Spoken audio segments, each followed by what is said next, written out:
Magandang gabi paring RJ. Share ko lang yung maikli kong experience nung nagtatrabaho pa ako sa supermarket. Dito lang din yon sa Metro Manila. Dicer ako ng produce section. Manok yung mga product ko na galing sa isang kilalang brand. Kada 6 months, nagre-renew ako ng kontrata sa agency namin. At pag bagong renew ako, may mga time na nalilipat ako ng branch ng supermarket. Bale wala namang problema sa akin yung ganong sistema. As long as sa Metro Manila lang din ako ma-assign. After ko nga mag-renew ng kontrata, na-assign ako sa isang bagong gawang supermarket. Almost 1 year pa lang daw mula nung nagbukas yung store na to sa Quezon City. Doon ko na nga to na-experience. Meron akong naging kasama doon na itago mo na lang sa bansag na Angkol. Tingin ko uncle as in tito dapat yon, pero dahil galing siguro siya sa probinsya kaya ayun yung naging bansag sa kanya. Di ko nga lang alam kung saan probinsya ba yon, pero sa tono ng pagsasalita niya feeling ko sa bandang Kabisayaan yon. Butcher po si Uncle. Mga karne ng baboy at baka yung hawak niya. Mga buong baka at baboy yung produkto nila at trabaho niya na hiwa-hiwain ito sa iba't ibang choice cuts tulad ng pork chop, adobo cut at kung ano-ano pa. Mabait naman si Uncle, pero hindi kami close. Nagkakausap kami pero madalang. Kapag may tatanong ako, tsaka lang din siya nagsasalita. Madalas nagpapatulong ako magbuhat ng crates ng manok. Tinutulungan niya naman ako pero hindi talaga siya makwentong tao. Sabi nga nung mga kasama ko masanay na lang daw ako kaya Uncle. Medyo weirdo daw kasi siya talaga. Madalas nag-iisa, ni hindi sumasabay na kumain. Sa tuwing coffee break or mas kilala bilang Yossi break, grupo-grupo kaming lumalabas sa store ng mga ka-shift ko para mag-Yossi sa sidewalk ng store. Pero si Uncle, ni hindi niya ginagamit yung coffee break niya.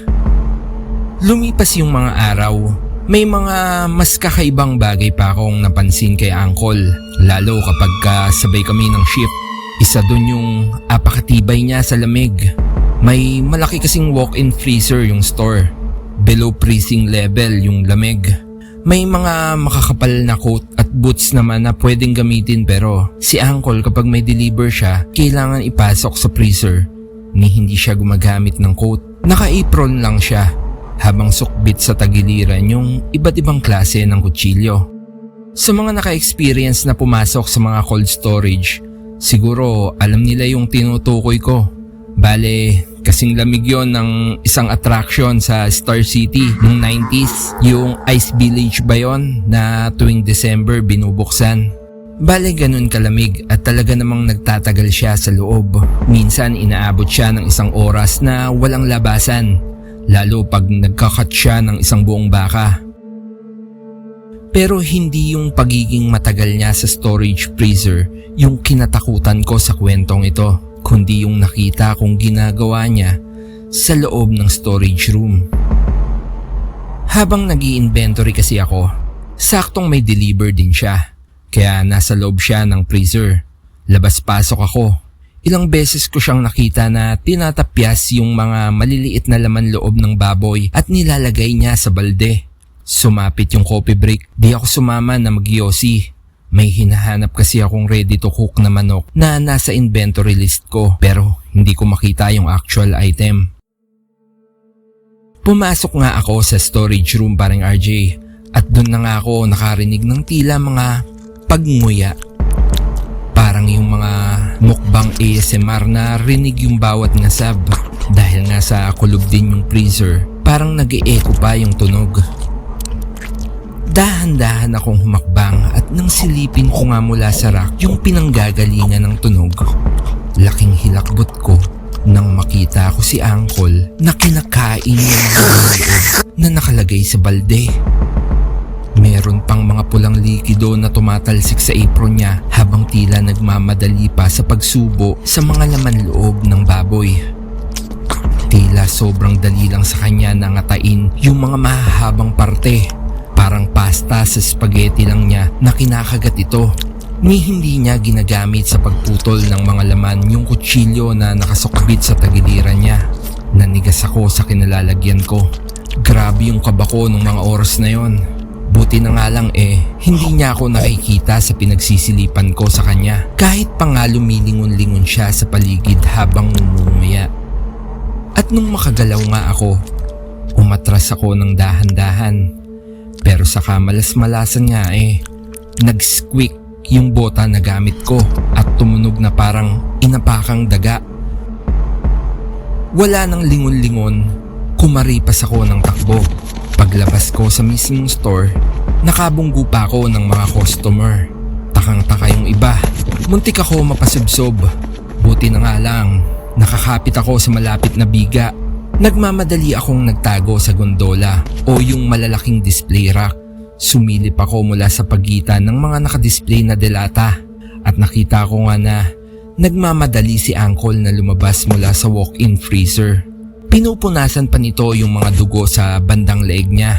Luminga-linga pa ito sa paligid. Pero buti na nga lang sa tingin ko hindi niya alam kung sino yung nakakita sa kanya kung meron man. Sakto din naman na malapit sa employees entrance yung kinalalagyan ko. At sakto din na kakabalik lang ng mga ka-shift ko na nag-coffee break sa mga oras na yon. Kaya sumabay ako sa kanila pabalik sa produce section. Tinanong pa ako nung isa sa mga kasama ko kung bakit ako namumutla. Sinagot ko naman, "Kako, masakit lang yung tiyan ko." Natawa naman ito, sabay sabi pang mag-CR na ako kaysa abutan pa ako sa store. Bali yun na nga yung ginawa ko. Nagpakalma ako sa cubicle ng banyo. Sinigurado ko na bago ko lumabas kalmado at saka normal na ako. Bumalik ako sa produce area na nakangiti kahit medyo peke. Pansin ko naman na aligaga si Uncle. Iniiwasan ko na tumingin sa kanya hanggang sa narinig ko na nagpaalam ito sa bisor namin na mag-early out daw siya. Nakahinga ako ng maluwag pero bahagya din akong naging tamang hinala ng mga oras na yon. Closing shift kasi kami. Baka mamaya alam niya pala na ako yung nakakita sa kanya tapos abangan niya ako sa labas. Sa isip-isip ko, kung aswang si Uncle, baka magbagong anyo siya tapos salakayin niya ako paglabas ko sa store. Sumapit nga yung pagsasarado ng store. Kahit matao naman sa kalsada sa labas, sumabay pa din ako sa mga kasama ko. Pero sa awa naman ng Diyos, wala namang umambush sa akin at nakauwi ako ng ligtas. Kinabukasan nga, hindi na pumasok si Uncle. In short, nag-awol siya. Ang dahilan daw ayon sa bisor namin may emergency daw sa probinsya. Hindi na ako sumabat. Hindi ko na din kinuwento kahit kanino yung nakita ko sa walk-in freezer. Sa isip-isip ko, pasalamat na lang din ako na hindi ako napahamak sa nakita kong yon. Lumipas nga yung ilang araw, lumabas yung usap-usapan tungkol kay Uncle. At dun ko nga napag-alaman na hindi lang pala ako yung nag-iisang nakakita ng ginagawa niya sa freezer. Natakot din yung nakakita kaya nung wala na si Uncle, tsaka lang din ito nagsabi. Doon na nga medyo nagkaroon ng sagot sa tanong ko na kung aswang ba o kanibal si Uncle. Meron kasi siyang kabaryo na dicer naman ng food section na nagsabing nayanggaw daw si Uncle o nahawaan ng pagiging aswang. Matino naman daw dati si Uncle pero nung minsang umuwi daw ito mula sa piyesta sa probinsya nila, pagbalik daw nito sa kamay nilaan ibang-iba na daw yung ugali. Sa ngayon paring RJ, hindi na ako nagtatrabaho sa supermarket. Pero nung minsan kong ang makakwentuhan yung dati kong katrabaho sa branch na yon, nabanggit niya na meron daw siyang nakausap na dicer na nagsabing kilala nito si Uncle. At hanggang sa mga oras daw na yun nagtatrabaho ito bilang butcher sa ibang store. Hindi ko alam kung sang store pero kung san man yon, sana nagkamali lang yung dicer at hindi talaga si Uncle yung tinutukoy niya. O kaya sana nagamot pa si Uncle sa pagiging aswang. Bale hanggang dito na lang yung kwento ko paring RJ. Salamat sa pagbabasa. Good luck at God bless sa channel mo.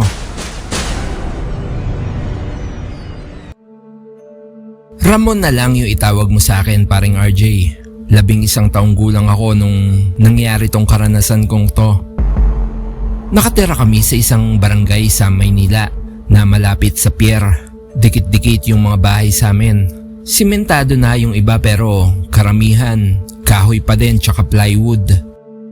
Nung panahon na yon, napakaraming pwesto pa rin sa barangay namin na pwedeng paglaruan ng mga batang 90s na gaya natin. Inaabot ako ng dilim sa pakikipaglaro sa mga kaibigan ko. At kung hindi pa nga ako susundiin ni nanay na may hawak na patpat pamalo, hindi talaga ako nagkukusang umuwi. Buntis siya noon sa pangalawa kong kapatid, kaya naman talagang gano'n na lang yung pag-aalala nila nanay at tatay nung kumalat yung balitang may gumagala daw na manananggal sa syudad namin. Ilang pahayagan sa dyaryo, radyo at telebisyon yung nagbalita tungkol dito. Kumbaga sa panahon natin sa ngayon nag-viral tsaka pang KMJS talaga. Sa tingin ko din, mas naging makatotohanan pa yung mga balita dahil ito yung naging kasagsagan ng maraming taga-probinsya yung lumuluwas sa Kamaynilaan para makipagsapalaran tsaka magbakasakaling makakuha ng magandang trabaho dito. Saksi nga ako dahil sa paminsan-minsan nakikita ko yung mga bumababang pasahero mula sa barko. Ang dami talaga nila, parang RJ. Yung iba, mahahalata mo talaga na first time sa Maynila, katulad sa mga pelikula nung araw. May dala pa yung iba na parang maleta na gawa sa banig, tapos nakasuot ng bulaklaking kamiseta. Balik nga sa kwento. Sa takot nga ni nanay nung panahon na yon hindi na siya madalas lumabas. Madalas din tuloy akong nasa bahay dahil ako yung inuutusan ni nanay na bumili ng kung ano-ano. Nakahanap din si nanay ng bagong komadrona na masipag dumalaw sa kanya. Yung dating komadrona kasi ni nanay hirap maglakad at madalas kailangan pa samahan ng anak nito para lang makapunta kay nanay. Kaya madalas si nanay pa yung sumasadya rito. Hindi katulad ng bagong komadrona ni nanay na may katandaan na din pero malakas at kayang-kaya pa din maglakad ng madalas papunta sa amin. Dahil nga sa ayaw na maglalabas ni nanay, ako talaga yung laging tagabili ng kailangan niya. Isang hapon nga, inutusan ako ni nanay na bumili ng paborito niyang merienda, yung kamote Q. Napakamot ako sa ulo dahil iniisip ko palang yung layo ng bilihan napapagod na ako. Malapit pa kasi yun sa Pantalan. Mga 15 minutong lakad na walang tigil yon. Apakainit pa pero wala naman akong magagawa dahil bukod sa wala namang ibang mauutusan, sa akin din kasi mapupunta yung sukle kaya makakabili pa ako nung paborito kong Sarsi, yung soft drinks na lasang toothpaste. Habang naglalakad nga ako, di pa kalayuan sa bahay namin, napansin kong may bagong nagtitinda ng merienda sa gilid na dati bakanting lote na pinaglalaruan namin ng mga kaibigan ko. Ngayon ko lang napansin yon dahil bago lang din yung barong-barong na parang kakatayo pa lang at tingin ko minadali lang ang paggawa rito dahil mga tagpi-tagping yero at plywood na second hand lang yung ginamit na materyales. Ngingisi-ngisi pa nga ako dahil sa isip-isip ko maihipan lang ng signal number 1 na bagyo yan sigurado mabubuwal. Habang padaan nga ako, sa unang pagkakataon dun ko nakita yung isang hindi pamilyar na may pagka-misteryosang babae. Palagay ko, wala pa siyang 18. May itsura siya, morena at medyo matangkad. Masasabi kong misteryosa dahil bukod sa nakatabing yung ulo nito na parabang balabal sa tanghaling tapat nakatitig ito sa akin ng walang imik habang dumadaan ako. Siya mismo yung nagtitinda ng mga merienda at isa nga sa mga tinda nito kamote Q. Pero dahil nga sa hindi siya pamilyar sa akin at dahil na din tamang hinala ako, nagdesisyon akong wag na bumili sa kanya at mas pinili kong bumili sa mas malayo. Lumipas yung ilang araw. Napansin ko yung misteryosang babae na nagtatangka minsan na lumapit sa akin. Hindi ko alam kung pilingero lang ako. Pero lagi din kasi siyang natatawa sa akin lalo pag nagjo-joke ako sa mga kasama ko. Nung una, sinusubukan kong lumayo sa kanya at umiwas. Tuwing naglalaro kami ng mga kaibigan ko, sinasabi kong doon na lang kami pumuesto sa ibang lugar. Pero sa tuwing naglalaro kami sa ibang lugar, lagi pa rin nandun yung babae na tila ba sinusundan kami. Minsan nga, sinubukan niya akong batiin at kausapin pero hindi ko siya pinansin. Madalas ko din siyang mahuli na tila ba nagmamasid mula sa bintana nila. Isang gabi nga, nahuli ko siya na nakaupo sa likod ng barong-barong nila kung saan nakapwesto yung hiwalay na palikuran. Nagtago nga ako sa likod ng abandonadong sasakyan at dun ko nga nakitang nagpapahid siya ng kung anumang makintab na likido sa katawan niya. Sa takot at pagkabalisa nga tumakbo ko pauwi. Mas dumoble pa tuloy yung takot ko sa kanya dahil na din sa napaisip akong, di ba parang ganun yata yung ginagawa ng mga manananggal pag nagbabago ng anyo? Ayon na rin yun sa mga napanood kong pelikula katulad ng Shake, Rattle and Roll at Panday. Lumipas yung ilang gabi, hindi na ako lumabas ng bahay pag kumakagat na yung dilim. Kasalukuyan nga na naghahanda si nanay ng hapunan naming dalawa. Medyo late na nun pero nun pa lang kami kakain dahil ang tagal i-check nung kumadrona si nanay. Habang nakaupo nga ako sa sala, bigla na lang ako nakarinig ng mahinang tila lonang pinapagpag. Di ko alam kung saan ba nanggagaling o kung malayo ba o malapit. Hanggang sa bigla na nga lang may lumagabog sa bubong namin. Napatalon ako sa sopa sa sobrang takot. Sabay tumakbo na ako papunta kay nanay na sa panahon na yun nakaupo na sa bangko at nakahawak sa tiyan niya. Imbis na mag-alala tuloy sa kung anumang bagay yung bumagsak sa bubong namin, napunta yung atensyon ko kay nanay. Bahagya palang humilab yung tiyan niya kaya pinili muna nitong umupo. Inalalayan ko naman siya at sinabi kong ako na lang yung maghahanda ng hapunan namin at doon na lang siya sa kwarto. Dadalan ko na lang kako siya ng pagkain. Pumayag naman siya pero hindi pa kami nakakarating sa kwarto. May narinig na kaming sigawan sa labas. Mga kapitbahay, may manananggal!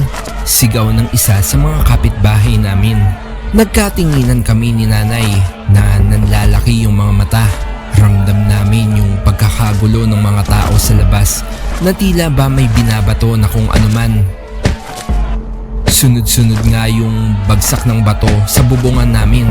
Nagtago kami sa kwarto at ilang minuto nga yung lumipas, natigil yung kaguluhan. Maya-maya pa, may kumatok sa amin. Nabosesan ko na tatayo nung isa sa mga kaibigan ko. Binuksan ko yung pinto at bumungat nga ang ilan sa mga kapitbahay namin. Nag-aalalang nagtanong ito kung kamusta si nanay. Sumagot naman ako na okay lang naman kami. At doon na nga sinabi sa amin na may isang nilalang pala na may pakpak yung nakita ng kapitbahay naming may second floor. Nakadukwang daw ito sa bubungan namin na naging sanhi ng pagsigaw nito. Buti na nga lang din may mga tambay pa sa tindahan at nagiinumang lalaki na kagad namang rumisponde. At nang makita nga nila yung nilalang, sinimulan nila itong habulin. Agad naman daw pumagaspas yung naglalakihang pakpak nito na naging dahilan para makita nila yung kabuuan nito na tila ba isang lumilipad na malaking paniki na may mukha at buhok ng tao. Agad daw itong lumipad palayo nang matamaan ng ilang bato tsaka bote na pinukol sa kanya. Dahil nga sa pangyaring yun, nag-alala ko para kay nanay at sa magiging kapatid ko. Nakaramdam ako ng galit para sa aswang na nagbabalak ng masama kay nanay. At dahil nga din doon, nagpasya ko na kailangan ko maging matapang at dapat may gawin ako para puksain yung halimaw bago pa niya subukang uli na gawa ng masama si nanay. Bumuo ako ng plano. Namulot ako ng iilang bawang na nalaglag sa palengke. Ginawa ko tong bala ng tirador. Tapos nilagyan ko pa nga ng maliliit na pako. Nag-ipon din ako ng asin na may bag pa na nakakabit sa sinturon ko. Lumipas yung ilang araw. Tinaon ko na weekend para nasa bahay si tatay. Para din may bantay si nanay. Lumabas ako noon para lihim na abangan yung manananggal. Dahil na din sa may pinaghihinalaan ako kung sino yung halimaw, dire-diretso akong pumwesto sa abandonadong sasakyan na malapit sa bahay ng misteryosang babae. Kotseng sedan yun na wala ng mga gulong. Kulang na din ng isang pinto. Nagtago ako sa loob nun. Matyaga akong nagmatsyag hanggang sa makita kong bumukas na yung ilaw sa bahay nila. Inang, kakain na po. Narinig kong sabi nung babaeng misteryosa. Nanatili akong nakatago habang sumisilip sa bukas na bintana ng barong-barong nila. Natanaw kong tumayo sa pagkakahiga yung isang may katandaang babae sa papag na higaan nito. Umuubo-ubo pa ito at maya-maya pa sinubuan ito ng dalaga ng pagkain. Napakunot yung noo ko at parang medyo nagbago yung pakaramdam ko sa nasaksihan kong yon. Doon ko na napagtanto na parang nagkamali ako sa hinala ko. Ang alam ko kasi sa mga manananggal takot sa mga ganon. Napagdesisyonan kong umalis na. Abandon mission kumbaga. Bumaling na nga ako para umuwi na sana pero hindi pa ako nakakasampung hakbang may narinig akong pamilyar na tunog. Nanlaki yung mata ko at kumabog yung dibdib ko dahil tandang-tanda ko yung tunog na ito. Tunog ng pakpak ng manananggal. Kasabay ng pagpagaspas na tila ba pinapagpag na kumot, lumakas yung ihip ng hangin. Galing sa taas. Palakas ito ng palakas at tila ba papalapit ng papalapit sa kung nasan ako. Tumingala ako at laking hilakbot ko nga nang matanaw ko ang isang tila paniki na umiikot sa himpapawid.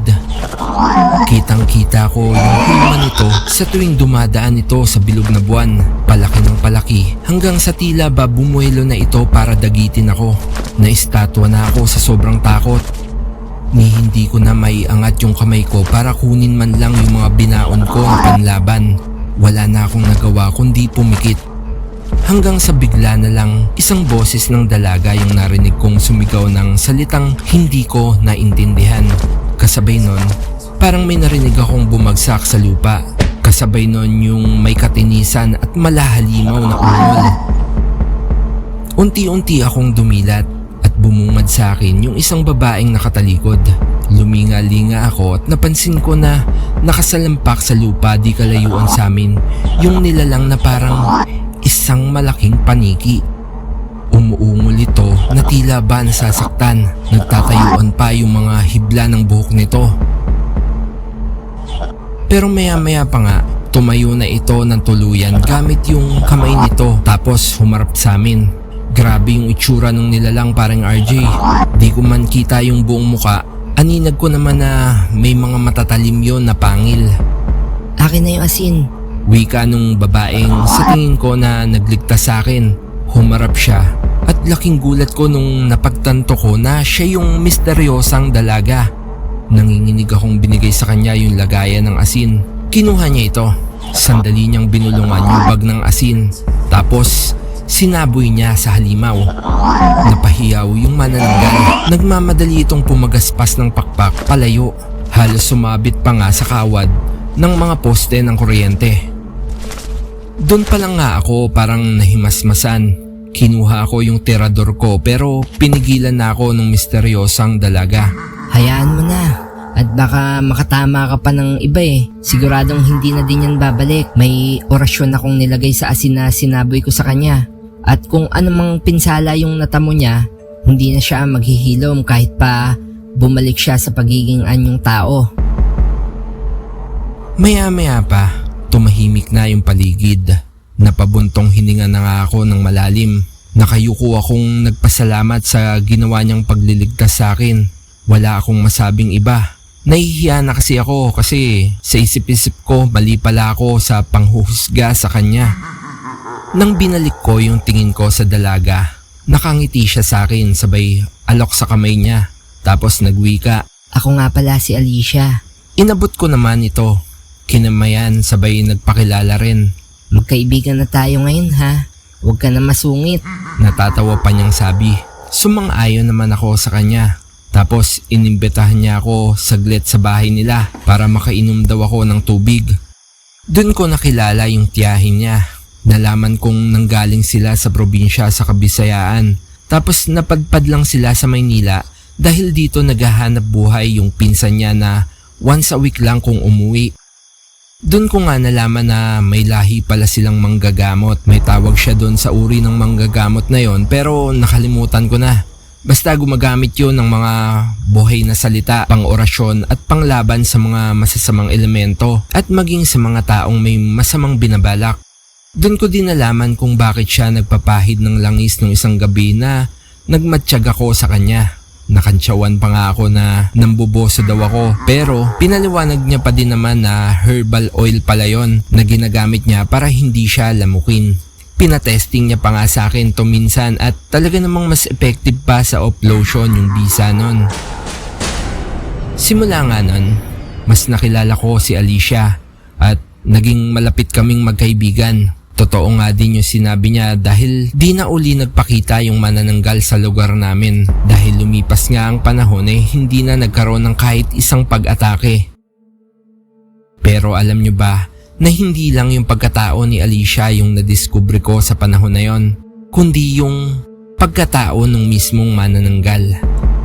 Matapos nga yung engkwentro namin sa halimaw na yon, kinabukasan, may kumalat na usap-usapan sa pagmamadaling pag-alis ng isa sa mga kabarangay namin. At alam nyo ba kung sino? Walang iba kundi yung bagong kumadrona ni nanay. Usap-usapan na madaling araw pa lang daw, nagmamadali na itong lumabas ng bahay nila na balot ng belo yung buong katawan. Isang bag lang daw yung daladala paalis at hindi na nito sinarado yung pintuan sa pagmamadali.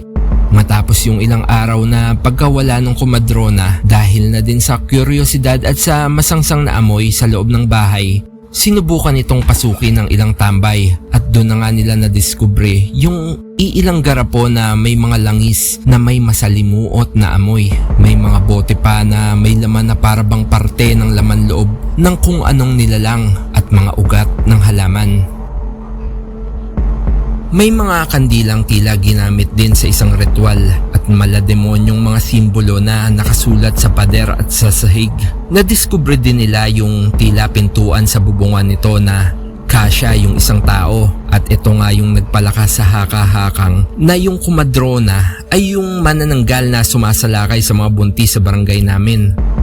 Nang ilabot nga sila nanay ng mabalitaan yon, hindi nila naisip na halos nasa bingit na pala sila ng kapahamakan ng kapatid ko. Kaya daw pala madalas din ito dumalaw sa kanya kahit pa hindi naman ito nakaschedule para sa check-up. Nagdadala raw ito ng mga prutas at kung ano-ano pang pagkain para kay nanay. Laking pasalamat na lang talaga niya na hindi sila napahamak ng kapatid ko. Ginawa ni Alicia ng pangontra si nanay. Hindi lang para sa aswang, kundi pati na din sa ibang masasamang elemento. Lumipas nga ang ilang taon na naging mabuting magkaibigan kami ni Alicia hanggang sa pumanaw nga yung tiya niya at doon siya nagdesisyong umuwi sa probinsya upang ituloy yung pagiging manggagamot niya. Ilang taon kaming hindi nagkausap simula nun hanggang sa mahanap ko nga siya noong 2016. Pero sa ibang panahon ko na lang itutuloy yung kwento tungkol sa amin, paring RJ. Meron din kasing ibang karanasan na supernatural at baka masyado nang mahaba tong kwentong ito. Hanggang dito na lang muna. Sana nagustuhan nyo yung kwento ng karanasan ko. Ako si Ramon ng Maynila. Ingat po tayong lahat at God bless mga kababata.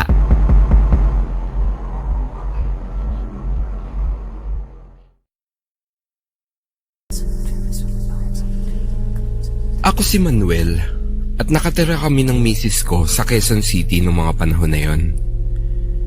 Pinagbubuntis niya yung panganay naming anak at nasa ika-6 na buwan na. Naiiwang mag-isa ang misis ko sa tuwing nagtatrabaho ako. 12 oras kasi ang nagiging pasok ko sa pinagtatrabahuhan kong pabrika. Kaya kahit maaga ako pumapasok ay gabi pa din ako nakakauwi. Isang gabi habang pauwi ako ng bahay, kasalukuyan akong naglalakad noon papasok sa looban namin. Nakarinig ako ng kakaibang tunog. Pagaspas yun na sinasabayan ng malakas na hangin. Maya't maya din ang tunog na kik kik kik kik. Tingin ko parang sa bandang itaas yun ang gagaling. Tiningala ko pero wala naman akong nakita kundi mga dahon ng puno ng nyog. Bali nung panahon po kasi na yon, madami pang puno sa paligid namin. Binalay wala ko na lang yun dahil sa panahon nga na yun ay di ko naman alam ang mga tungkol doon at pumasok na ako sa bahay. Naabutan kong nakaupo ang asawa ko at nakahawak sa tiyan niya na sa panahon na yun ay talaga namang malaki na. Kinamusta ko ang asawa ko at nagsabi naman ito na kung pwede, ako na lang ang mag-init ng ulam na ihahapunan ko dahil tumitigas daw at sumasakit ang tiyan niya. Nag-alala naman ako at tinanong ko kung ano bang ginawa niya maghapon. Nagsabi naman siya na wala naman daw at baka sinikmura lang siya dahil sa kinain niyang balot. Tinanong ko siya kung saan niya nabili at baka naman panis na yung balot na binili niya. Bukod pa doon, alam ko kasi na wala namang nagbebenta ng balot dito banda sa amin dahil ilan lang ang bahay sa looban namin at hindi masyado napupuntahan ng mga naglalako. Nagsabi naman ito na may dumaan daw at naglako sa kanyang matandang babae, kaya naawa siya at bumili. Hindi naman daw ito panis dahil ayos naman daw ang lasa. Habang nagkikwentuhan kami, patuloy ko naririnig ang malakas na tunog ng kikik. Hindi naman ako madaling mairita sa mga ganong tunog dahil kahit paano, sanay naman ako sa mga tunog ng tuko o palaka sa lugar namin. Opo, sa panahon na yon, may mga ilang tuko o palaka pa sa lugar namin sa Quezon City dahil napapaligiran pa po kami ng iilang puno. Mabalik po sa kwento. Unti-unti naman humina ang tunog ng kikik pero kasabay nga nun, lalong tumigas at sumakit ang tiyan ng misis ko. Nagsabi ako sa kanya na dadalhin ko na siya sa ospital pero tumanggi siya. Nagsabi na lang siya na sunduin ko na lang daw yung komadrona niya at baka alam nito kung paano maiibsan yung nararamdaman niya. Nakaramdam ako ng pag-aalala sa isiping iiwan ko siya mag-isa. Pero pag hindi naman ako umalis ay lalong hindi ko din alam ang gagawin. Kaya minabuti ko na lang na sundin siya at puntahan yung komadrona. Malapit lang din naman ito, siguro mga 20 minuto kung tatakbuhin ko. Bali lumabas na nga ako ng bahay at tinungo ang komadrona. Pagdating ko dun, hingal na hingal akong kumatok. Pinagbuksan naman ako ni Aling Delia.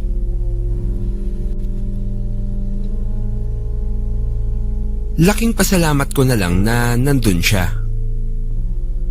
Sinabi ko nga sa kanya yung kalagayan ni Mrs. Agad naman siyang naghanda ng mga kagamitan niya. Habang naglalagay siya ng gamit sa bag niya, nabanggit ko na baka kako sinikmura si Mrs. dahil sa kinain niyang balot. Napatigil naman ito at napatingin sa akin. Agad niyang tinanong kung saan ito nabili. Sinagot ko naman na nabili niya daw sa isang matandang babae na naglako kanina. Nanlaki ang mga mata ni Aling Delia. Sabay sigaw sa apo niya na kunin ng tricycle na parang nagpapanik at nagmamadali. Hindi na ako nagtanong at agad kaming sumakay sa tricycle. Pinaharurot ito at halos ilang minuto lang ay tanaw na ang bahay namin. Nanlaki ang mga mata ko sa kilabot nang matanaw ko ang isang nilalang sa bubungan namin. Inaninag ko pa ito ng maigi pero habang papalapit kami ay lalong luminaw na isa itong hugis tao pero nakakapit ito sa bubong namin na parang butiki. Kitang-kita ko ito dahil sa liwanag ng bilog na buwan. Maitim ang mga balat nito at kumikintab na parang basa ito sa langis o kung anumang likido. Mahaba ang buhok nito at parang walis ang itsura. Aaminin ko po na nung panahon na yon, akala ko ay taong grasa o akyat bahay yung nilalang na nakita ko sa bubong. Agad ako tumalon pababa sa tricycle at dumampot ng kahit anong pwedeng ipanghataw. Pinagmumura ko ito at pinagsisigawan na bumaba sa bubong. Tumakbo naman ang apo ni Aling Delia para tulungan ako. Pero imbis na 2x2 o tubo ang dala niya, ay parang isang latigo. Winasiwas niya ito sa nilalang na nasa bubong. Nasa sandaling yun ay nakatuwad na parang aso at nakatingin sa amin.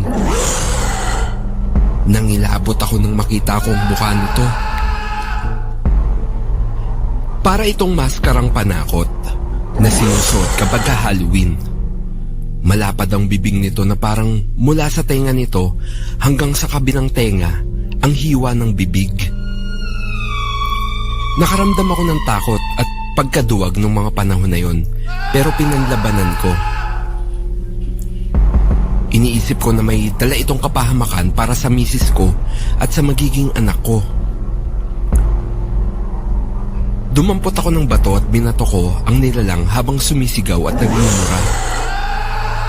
Umangil ito sa amin habang lumalakad ito papunta sa likod ng bahay. Sinubukan namin ito habulin pero tumalon ito sa likod ng pader ng abandonadong warehouse. Maya-maya pa ay nahimasmasan ako. Agad akong nag-alala sa misis ko kaya tumakbo ko sa loob ng bahay at nabutan itong umiiyak.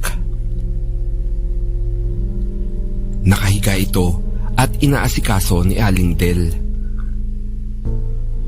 Ilang minuto pa ay nanlumo ako sa binalita ng kumadrona. Nakunan daw ang misis ko. Nailabas nito ang sanggol ngunit hindi na kumpleto ang parte at laman loob. Napasalampak na lang ako sa sahig dahil sa panlulumo. Lalo na syempre ang misis ko. Napag-alaman namin kay Aling Delia na may iilan siyang katulad sa amin na pasyente netong mga nakaraang linggo. Binentahan din ng pagkain ng buntis ng isang matanda at kinagabihan nga, ito ay inaswang. Malamang daw ay hindi taga dito yung nilalang na umatake sa amin at dumadaan-daan lang. Bukod kasi sa ngayong buwan lang ito nagsimula sa lugar namin ay hindi na uli nasundan ang ganitong pangyayari. Mabanggit ko din po na sumikat noong mga panahon na yon ang manananggal in Manila pero hindi naman ganun ang nangyari sa amin. Dahil hindi naman manananggal ang umatake sa amin. Pero laking pagsisisi ko pa din na sana kahit paano ay pinaghandaan ko ang tungkol dun. Kahit pa hindi kami naniniwala ng misis ko sa aswang. Sa ngayon po, sa Bulacan na kami nakatira ng misis ko. At sa awa ng Diyos, nakapagbuntis pa din ng misis ko at nabiyayaan pa din kami ng 2 anak na parehas na nasa kolehiyo. Bali hanggang dito na lang po. Mag-ingat po tayo palagi at salamat po sa pakikinig. Ako po si Manuel ng Bulacan.